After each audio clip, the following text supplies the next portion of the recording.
성도 여러분 안녕하십니까? 오늘 저녁에는 사도행적 31장 기별의 유의함이라는 장을 공부해 보도록 하겠습니다. 이 장은 고린도 후서를 위한 기별입니다. 사도 바울은 자신이 이전에 수고했던 유럽의 교회들을 방문하기 위해서 에베소를 떠나서 드로아에 잠시 체류하게 됩니다. 근데 잠시 머물게 된 드로아에서 선교 사업은 성공적이었지만 바울이 그 드로아에 오래 머물 수는 없었습니다. 그 이유는 여러 교회들에 대한 염려와 특히 고린도 교회에 대한 염려가 그의 마음을 굉장히 무겁게 했습니다. 바울이 드로아에 간 것은 그곳에서 디도를 만나서 고린도에 전해진 자신의 편지가 그것을 어떻게 받아들였는지를 알고자 했지만 어떠한 사정으로 디도를 만나지 못하고 그곳을 떠나서 마게도냐로 가게 됩니다. 이 마게도냐로 건너가서 빌립보에서 디모데를 만나게 됩니다. 바울이 고린도에 대해서 가지는 사랑과 관심 그리고 염려가 아주 대단한 것이었음을 우리는 이 여정을 통해서 바울이 가진 마음을 통해서 우리가 다시 한번 보게 됩니다. 그런데 거기에서 들려온 이 고린도 교회에 대한 소식은 놀라운 변화에 대한 소식이었습니다. 편지로 인해서 무거운 짐을 지니고 있었던 바울에게는 큰 안도와 기쁨이 되는 기별이었습니다. 이제 기쁨에 충만한 바울이 두 번째 편지를 씁니다. 그게 바로 고린도 후서라는 책이죠. 나는 지난번에 여러분에게 보낸 나의 편지가 여러분의 마음을 아프게 한 것에 대해서 후회하지 않습니다. 여기에 보면 우리가 뭐가 보입니까? 바울의 마음이 보입니까? 아주 무거운 짐을 지니고 있고 고린도 교회를 깊이 사랑하는 바울의 마음이 보입니다. 그리고 보내기 전의 부담과 그리고 지금 결과로 들려온 것에 대한 기쁨이 잘 표현된 글이 고린도후서 7장 8절에 나오는 바울의 이 글이라고 할 수 있습니다. 그 이유를 영감의 기별은 이렇게 기록을 하고 있습니다. 많은 사람들이 바울의 편지 가운데 들어있는 교훈을 받아들이고 그들의 죄악을 뭐했다? 회개하였다. 그들의 생애는 더 이상 그리스도 교회의 비난이 되지 아니하였고 오히려 실제적인 경건을 위해 능력 있는 감화를 끼쳤다. 그 결과로 바울은 이제 믿음과 소망으로 충만해졌다라고 영감의 기별은 표현을 하고 있습니다. 내가 전한 기별에 대해서 사람들이 반응하고 또 그들이 믿음으로 선한 어떤 변화를 겪었다는 소식만큼 기쁜 기별이 어디에 있겠습니까? 바울의 최고의 소망이 아닐까요? 바로 그런 것입니다. 이제 고린도 후서에 담겨져 있는 기별 속에는 몇 가지 바울이 전하고자 하는 중요한 기별들이 몇 부분으로 나뉘어져 있습니다. 첫 번째는 이 부르심을 받은 자들에 대한 기별입니다. 이제 향처럼 복음의 향기는 온 세계에 유포되어야 했다. 그 기별이 그리스도를 받아들이는 사람들에게는 생명에서 생명에 이르는 향기가 되겠고 불신을 고집하는 사람들에게는 사망에서 사망에 이르는 냄새가 될 것이다. 부르심을 받은 자들에게는 그 받은 자들이 세상에 보여지는 모습과 생애와 삶의 표준에서 그들이 보여줘야 되는 참 삶의 모습이 있어야 한다는 사실입니다. 세상 사람들과 똑같은 모습이고 그들의 판단 기준이나 그들의 가치관과 똑같다면 그들이 과연 우리들을 통해서 감화를 느낄 수가 있을까? 지난주에 우리가 두유를 이렇게 돌렸습니다. 지역 주민들에게 이렇게 두유를 한 60박스 정도 이렇게 나누어 드렸죠. 어떻게 보면 참 사소한 것이라고 할 수 있는데 제가 일주일 내내 주변 분들로부터 인사를 받았습니다. 참 감사하다고. 이렇게 귀한 선물을 줘서 좋다고. 그리고 분명히 이웃에 있는 어떤 아주머니는 저에게 먼지가 많이 나서 너무 불편하다고 하시던 분이 저희 집사람한테 와서는 먼지 하나도 안 난다고. 뭐 먼지가 나냐고. 그리고 제가 소리가 나서 너무 미안했다고 했던 분도 역시 우리 집사람에게 소리 하나도 안 들리더라고. 그런 얘기를 하더라는 것입니다. 우리가 그러한 어떤 삶의 과정을 보면서 그런 생각을 하게 됐죠. 이제 제가 여기 현장에 좀 자주 있다 보니까 많은 인부들이 왔다 갑니다. 오늘도 한 6, 7분의 인부들이 왔다 가는데 제가 여기에서 기도하는 내용이 있어요. 이분들은 돈을 벌러 이곳에 왔지만 이분들이 교회의 마당을 밟고 일을 하면서 좋은 가마를 받고 갔으면 좋겠다. 그들이 하나님의 일을 하면서 은혜를 받았으면 좋겠다. 그리고 세상 어딘가에서도 그들이 이 교회에 대한 가마를 통하여 세상 어딘가에서 믿음을 가졌으면 좋겠다. 포크레인을 오늘 하시던 기사님이 오늘 가시면서 제게 그런 얘기를 하는 거예요. 선생님 이제 또 오시나요? 그러니까 아니 안 와요. 아우 서운하네요. 아우 여기 안 온다고 그러니까. 근데 그 말이 제게 얼마나 참 기쁨이 되고 좋았는지 몰라요.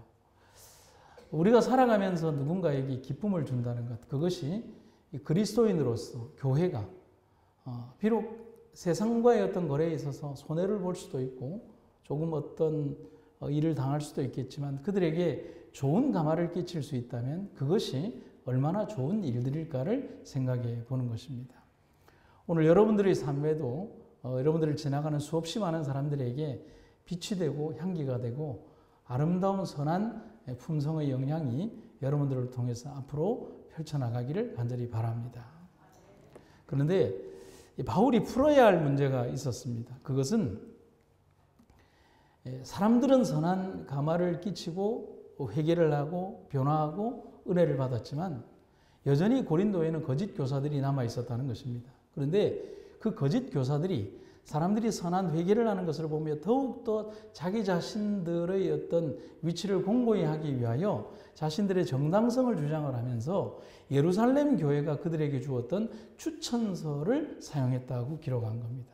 물론 그 이전에 주었던 추천서나 어떤 위임장들이 있었을 수는 있겠지만은 이제 그것은 아무런 의미가 없음에도 불구하고 그 종이 한 장과 그 위임서 한 장을 가지고서 계속 자기들의 정당성을 주장하며 교회를 어렵게 만들었다는 것입니다. 그런데 바울은 오늘 고린도후서에서 그런 얘기를 하는 거예요. 그런 형식적인 추천보다 더 강력한 추천이 있다는 거죠. 그게 뭘까요? 성령의 추천이고 그리고 사도의 추천입니다. 맞습니까? 이렇게 되어 있습니다.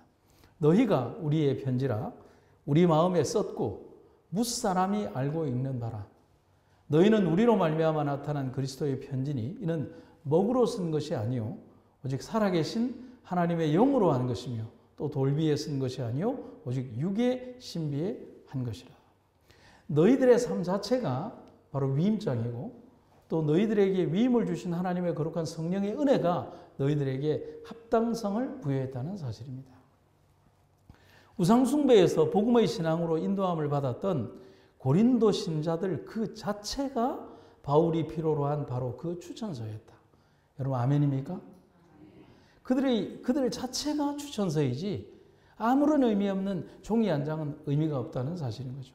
그들이 진리를 받아들이고 그들의 생애를 개혁시킨 것은 바울의 수고가 충실하였으며 그리스도의 목사로서 권고하고 책망하고 권유할 수 있는 그의 권리에 대한 웅변적인 증거였다.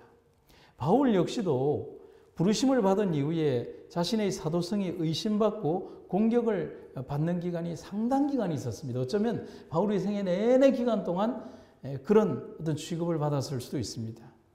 그렇기에 바울은 자신의 글에서 항상 자주 표현하는 내용이 뭐냐면 진실한 사도가 뭐냐, 참된 종이 뭐냐, 그리고 합당한 자격을 가진 자가 누구냐는 그런 표현에 대해서 사도성에 대한 이야기를 바울이 자신의 편지에서 아주 여러 번 기록한 내용들을 우리가 보게 됩니다. 진리를 통하여 죄인들이 회개하고 성화되는 것은 하나님께서 그를 목사직에 부르셨다는 사실이 목사가 지닐 수 있는 최대의 증거다. 그가 사도라는 증거는 회개한 사람들의 마음에 기록되어 있고 그들의 새로워진 생애가 증거하고 있다. 그리스도는 그들 안에 영광의 소망으로 형성되어 계신다. 목사는 그의 봉사에 대한 이와 같은 증거들에 의하여 크게 힘을 얻는다.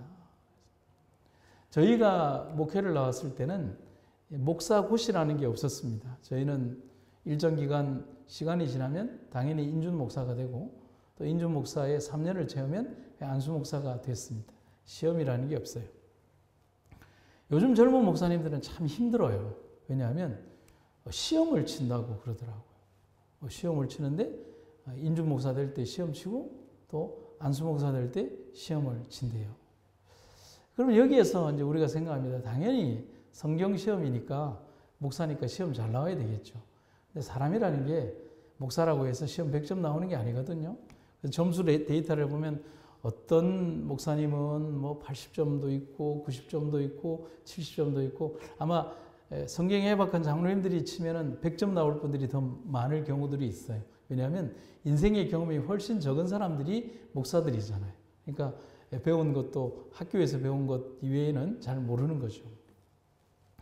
그런데 그 한 사람을 한 사람의 목사로 만들고 사도로 만들고 하나님의 종으로 만들고 혹은 장로로 세우는 것 혹은 하나님의 지도자로 평신도 지도자로 세우는 것이 과연 어떤 종이 한 장이나 어떤 필기시험으로 될까?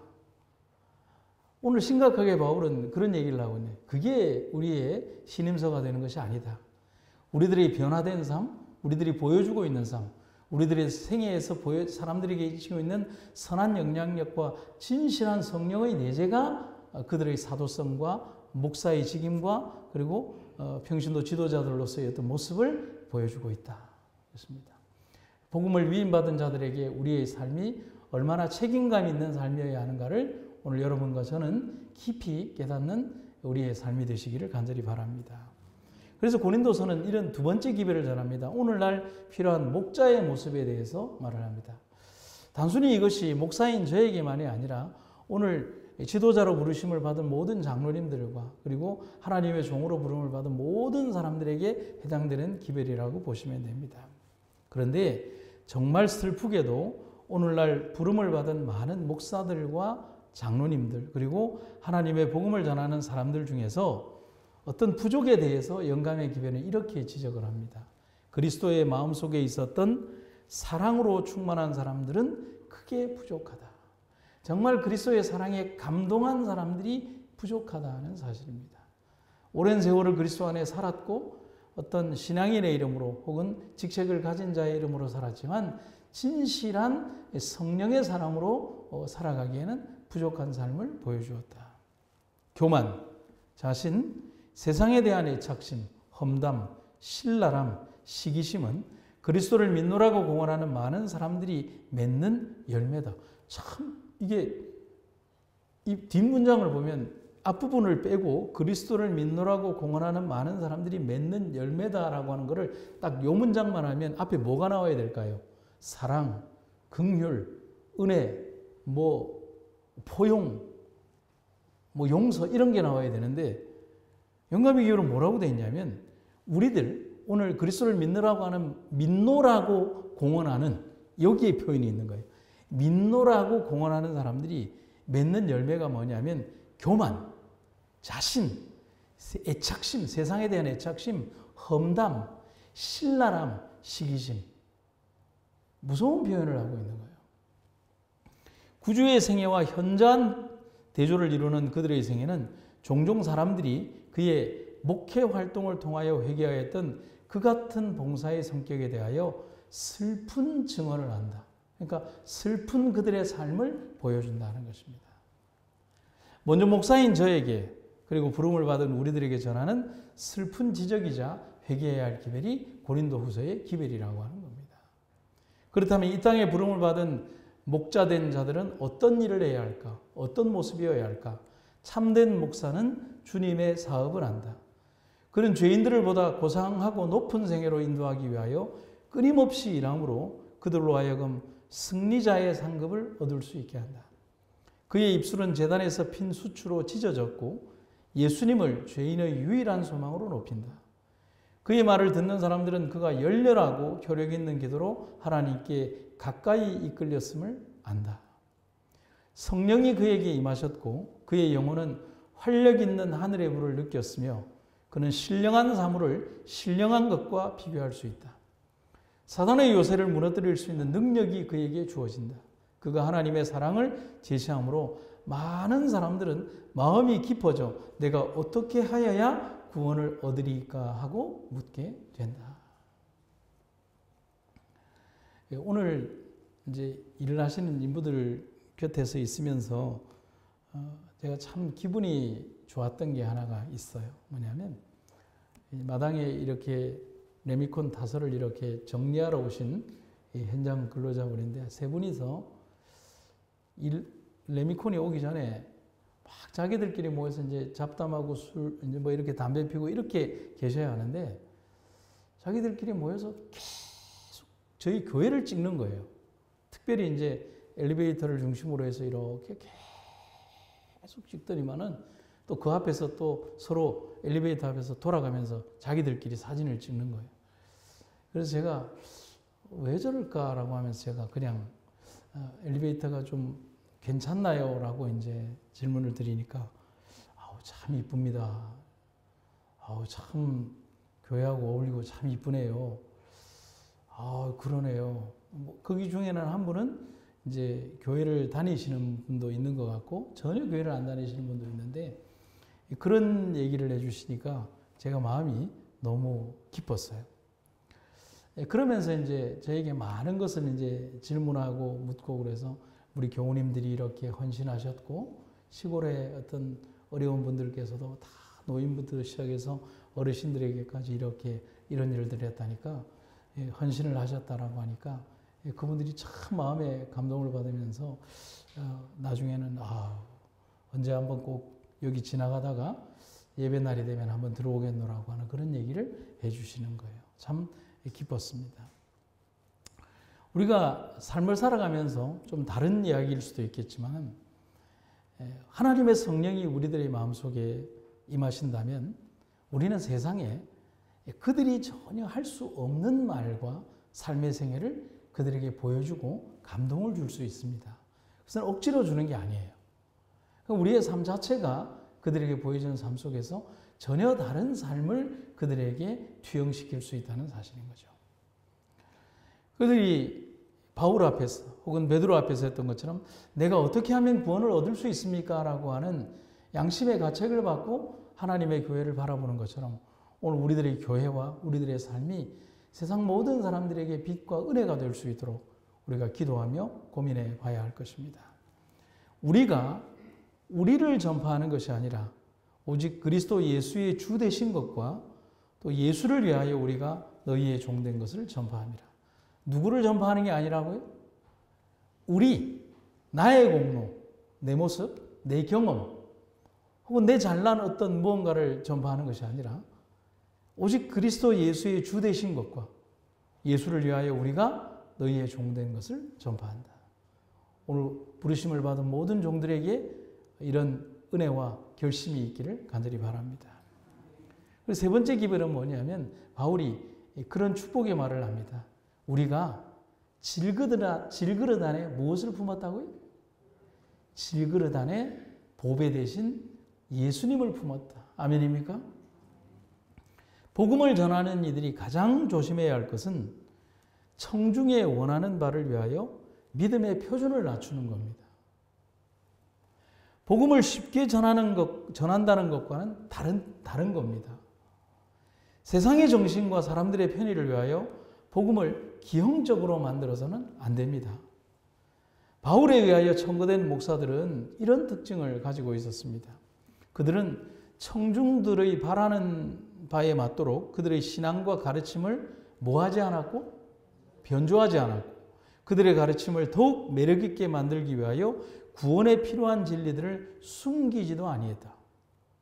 그들은 진리를 단순하고 명료하게 제시하였고 영혼들의 뉘우침과 회개를 위하여 기도하였다. 그리고 그들은 그들의 행실이 그들의 가르침과 일치되게 하여 제시된 진리가 모든 사람의 양심에 좋은 인상을 주도록 하였다. 여러분 우리가 믿음대로 가르침을 받은 그대로 세상 속에서만 살아간다면 세상의 사람들은 감동을 안 받을 수가 없을 겁니다. 우리가 오늘 세상의 표현이나 세상의 가치관 속에서 우리가 물들지 않고 그들 가운데서 정말 하나님의 놀라운 빛의 기치를 가지고 있다면 그들은 이 세상과는 다른 하나님의 종들의 모습을 보게 될 겁니다. 그게 바로 질그릇 안에 보배를 가지고 살아가는 삶의 모습인 것입니다. 그렇게 해야 하는 이유는 이미 첫 번째 편지에서 언급했듯이 우리 몸이 하나님의 성전이듯이 우리는 보배로운 그릇으로 쓰임을 받아야 하는 존재라는 사실을 강력하게 말하고 있는 겁니다. 값으로 측정할 수 없는 보배가 가치 없는 질그릇인 우리 안에 담겨 있음을 우리는 알아야 하는 겁니다. 하나님의 축복은 인간을 통해서 세상에 전해져야 한다. 그들을 통하여 당신의 영광은 죄악의 어두움을 비추어야 한다. 그들은 사랑의 봉사로 죄 많고 공공한 사람들을 만나야 하며 그들을 십자가로 인도해야 한다. 성도 여러분, 오늘 우리들의 내면과 우리들의 삶에 예수님이 거하신다는 그 감격적인 은혜의 삶을 그대로 세상 속에 투영하는 여러분과 제가 되기를 간절히 바랍니다. 나를 포장할 필요도 없고요. 억지로 고상한 척 이렇게 표현할 필요도 없습니다. 그리스도가 내 마음에 임재하시면, 그분이 내 삶을 주장하면 내 언어는 변화될 것이고, 그리고 다른 가치관이 나를 지배할 것이고, 세상 속에서 분명한 모습으로 내가 그들과 함께 그들의 삶을 우리가 투영하게 될 것입니다. 그리고 바울은 마지막 네 번째로 우리에게 주는 기별이 있습니다. 어떠한 고난이 있을지라도, 뒤에 생략된 부분들을 여러분 이해하시겠죠? 바울은 우리가 사방으로 우겨쌈을 당하여도 쌓이지 아니하며 답답한 일을 당하여도 낙심하지 아니하며 핍박을 받아도 버림받지 아니하며 거꾸로 뜨림을 당하여도 망하지 아니하고 우리가 항상 예수 죽인 것을 몸에 짊어짐은 예수의 생명도 우리 몸에 나타나게 하려 함이라고 기록을 하고 있습니다. 그리스도의 사자들은 끊임없는 고통을 당했습니다. 그래서 제일 어떻게 보면 우리가 전도하면서 모순은 아닌데 참 딜레마가 되는 내용이 그거예요. 이제 우리들이 일반적으로 어르신들이나 우리가 쉽게 얘기하는 거면 예수 믿으면 다 잘 돼. 예수 믿으면 병도 다 나. 예수 믿으면 자녀 사업도 잘 돼. 이런 표현을 이제 잘 하게 됩니다. 여러분, 근데 정말 그렇던가요? 예수 믿으면 사고 안 나던가요? 예수 믿으면 자녀들이 그냥 무조건 다 잘 되던가요? 예수 믿으면 뭐 내가 병 안 걸리던가요? 예수 믿으면 내 사업이 무조건 다 잘 되던가요? 예수 믿는다고 해서 우리의 삶이 빈곤과 어려움 속으로 막 무조건 내던져지는 것도 아니고, 예수 믿는다고 해서 로또를 맞은 것처럼 모든 물질과 명예가 밀려 들어온다는 생각도 버려야 합니다. 이 세상의 주인은 누구죠? 사단이죠. 욥의 영화와 번영을 그냥 한순간에 깨뜨려 버리도록 이렇게 하나님 앞에 제안을 했던 자가 누굽니까? 사단이잖아요. 우리는 우리의 생애에서 어떤 믿음의 가치관이 물질이나 어떤 지금 현세에서 주는 것 속에 멈춰버린다면 우리는 예수를 믿을 수가 없어요. 왜냐하면 이 땅에 살아가는 우리가 늙지 않고 병들지 않고 사고나지 않고 우리의 자녀들이 어떤 위해를 당하지 않고 살아가는 세상이 아니기 때문에 그렇다는 사실입니다. 오늘날에도 수없이 많은 믿음의 어머니들이 자녀 때문에 눈물을 흘리고, 오늘날도 수없이 많은 이들이 자신의 가족의 질병 때문에 눈물을 흘리고, 오늘날 수없이 많은 사람들이 예수를 믿으면서도 사업의 실패 때문에 가슴 아파하는 일들이 우리들의 삶 속에 있지 않습니까? 그래서 제가 원고에 이렇게 했어요. 믿음의 백성들 그리고 그리스도의 사자들은 사는 날 동안 끊임없는 고통을 당했고 앞으로도 당할 것이다. 바울의 삶이 그것을 말해준다. 여러분, 다메섹 도상에서 바울이 예수님을 믿지 않고 살았다면 맨날 가는 곳마다 돌 맞을 필요가 있을까요? 돌 던지는 사람이었지 바울은 돌 맞는 사람이 아니었잖아요. 예수님을 만나고 난 이후부터 그는 돌을 던지는 사람이 아니라 돌을 맞으며 죽을 고비를 몇 번을 넘기면서 사는 사람이 바울이잖아요. 이게 축복입니까? 세상의 눈으로 보면 이건 축복이 아니에요. 그런데 바울의 삶이 그것을 말해주는데, 지금 글을 쓰고 있는 바울의 삶이 그랬지만 앞으로도 그럴 거라는 거예요. 뭐 할 거라는 거예요? 돌 맞을 거라는 거예요. 그리고 지금 부르심을 받은 주님의 종들도 그것을 알아야 하는 것입니다. 지금 우리의 삶에 화평이 이르렀다고 해서 우리의 사는 날 동안 끝까지 화평이 갈까요? 분명히 우리는 영감의 기별과 예언의 신의 기별과 그리고 예언서의 기별들을 통해서 우리가 앞으로 엄청난 환난 가운데 던져지게 될 것이라는 사실을 알고 있지 않습니까? 그들의 삶, 우리가 살아갈 삶은 꽃길이 아닙니다. 그래서 바울은 이런 말로 앞으로 다가올 환경과 삶을 바라보며 그들의 믿음이 연약해지지 말 것을 권고하는 겁니다. 우리는 비록 살아있지만 예수 그리스도를 위해 언제나 우리 자신을 죽음에 내맡깁니다. 그렇게 하는 것은 예수 그리스도의 생명이 우리의 죽을 몸에 나타나게 하기 위해서입니다. 내가 죽어야 누가 살죠? 예수님 사는 거예요. 그런데 내가 살면 누가 죽어요? 십자가가 죽는 거예요. 예수님이 죽는 거예요. 십자가의 원리는 내가 죽어야 내 안에 그리스도가 사는 것 아닙니까? 그래서 바울은 얘기를 하는 거예요. 예수 그리스도를 위해 언제나 우리 자신을 죽음에 내어 맡깁니다.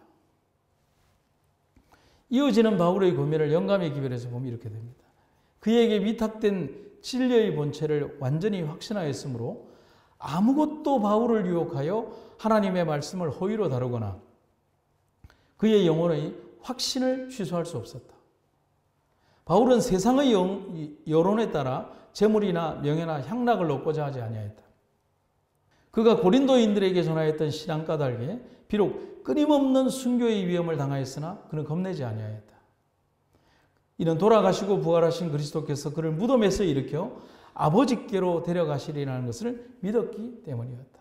바울은 내가 오늘 이 자리에서 죽는다 할지라도 내가 묻혀진 그 자리에서 나를 다시 일으켜 하나님 계신 곳으로 나를 데려갈 것이라는 것에 대한 확고한 믿음이 있었다는 사실입니다. 바울은 우리에게 얘기하죠. 그 믿음을 너희들도 가지기를 원한다. 복음을 왜 전할까요? 사도들과 복음 전도자들은 왜 복음을 전했을까요? 자신들의 영향력을 넓히기 위해서 그렇게 했을까요? 내가 지도자로 남기 위해서 그랬을까요? 아니죠. 또 아니어야 하는 겁니다. 그 이유는 뭘까요? 그들을 인도하여 이 사업에 그들의 생애를 헌신하게 한 것은 영혼 구원의 소망이었다. 위험을 당하거나 실제적인 고통을 당할지라도 그들이 노력을 그치지 않은 것은 이 같은 소망 때문이었다. 이 소망을 누가 주셨어요? 우리 성령께서 내 마음을 지배하셨기 때문에 나를 통하여 그런 소망의 삶을 살게 하신 것입니다. 너무나 오래고 긴 고통과 아픔이 그들의 앞과 우리의 삶 앞에 놓여지겠지만 그들은 이기고 승리할 수 있습니다. 그렇다면 우리도 이기고 승리할 수 있습니다. 바울도 알았고 바울의 편지를 받고 회개한 그들도 알았고 그들 마음에도 확신이 있었습니다. 이러한 바울의 글에서 우리는 그들의 목숨까지 충성하는 인내를 봅니다. 여러분, 우리도 역시 그런 확신과 인내가 있기를 간절히 바라고 또 그러한 충성과 인내를 통하여 결국은 승리하는 여러분과 제가 되기를 간절히 바랍니다. 고린도후서 4장 14절의 기별을 읽고 마치겠습니다. 우리가 이렇게 말할 수 있는 것은 주 예수님을 죽은 자 가운데에서 다시 살리신 하나님께서 예수님과 함께 우리도 살리셔서 여러분과 함께 하나님 앞에 서게 하실 것을 알기 때문입니다. 죽일 수 없는 사람들, 죽음으로 고통받지 않을 사람들, 죽음 때문에 삶이 끝나지 않을 사람들, 죽음의 그 고통이 우리에게 결코 위협을 주지 않을 존재들, 그 사람들이 그리스도인들입니다. 우리가 그러한 믿음을 가지고 이 고린도후서의 기별을 우리의 마음속에 깊이 간직하는 여러분과 제가 되기를 주님의 이름으로 축원합니다. 우리의 영원한 생명이 되시는 아버지 하나님, 주의 돌보심과 은혜 가운데 우리를 이끌어 주시고 크신 하나님의 축복 가운데 우리를 이끌어 주셔서 감사합니다. 오늘 우리를 이끌어 주시는 하나님의 놀라운 은혜 가운데 거하는 우리의 생애가 되게 하시고 주님의 돌보심 가운데에서 바울의 삶처럼 또 바울이 남긴 기별의 그 삶처럼 우리 역시도 그런 충성과 헌신의 생애를 잊지 않는 우리가 되게 하여 주시옵소서. 여전한 하나님의 사랑이 오늘도 우리를 이끌어 주셨음을 인해 감사드리고 오늘도 주 앞에 예배하는 아름다운 영광스러운 시간을 허락하신 주님께 감사드리며 예수님 이름으로 기도드립니다.